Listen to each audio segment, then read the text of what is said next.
Hello बच्चों, तो हमें यहाँ गिवन है, क्वेश्चन कह रहा है कि N aqua solution is made by dissolving glucose. ठीक है, ग्लूकोज और यूरिया को हमने किस में डिजोल्व किया? वाटर में।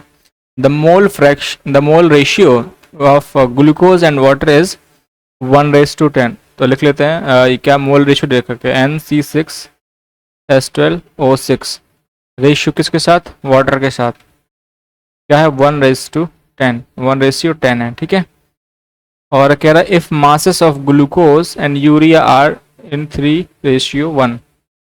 मासेस ऑफ मेरा क्या है? ग्लूकोज C6H12O6, और इसका मास कितना है?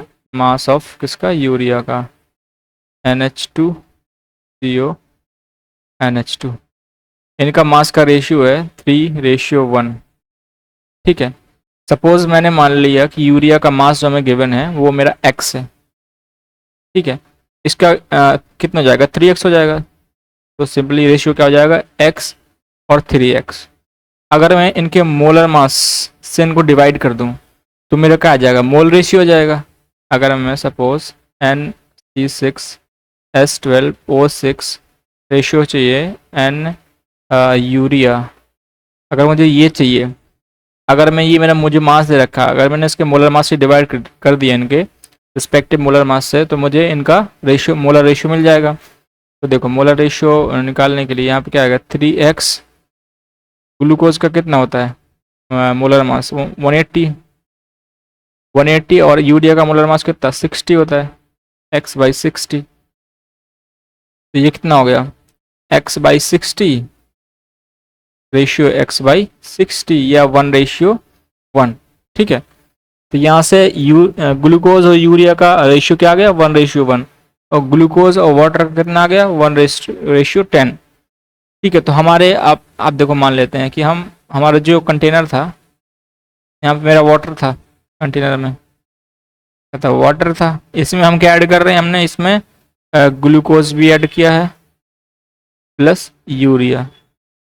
ठीक है, अब जिस रेशियो में ऐड किया है वो क्या रेशियो है? वाटर के साथ। वाटर के तो हमारे क्या है? 10 मोल है, और इसका मैंने कितना है? इसका मैंने 1 मोल यूज़ किया है। ठीक है, इसके 1:10 से इसका भी मेरा क्या रेशियो आया है? 1 आया है, 1 मोल। आप देखो, तो मोल फ्रैक्शन हम कैसे निकालते हैं? जिस भी, मान लो मुझे किसका मोल फ्रैक्शन निकालना है? ग्लूकोज का।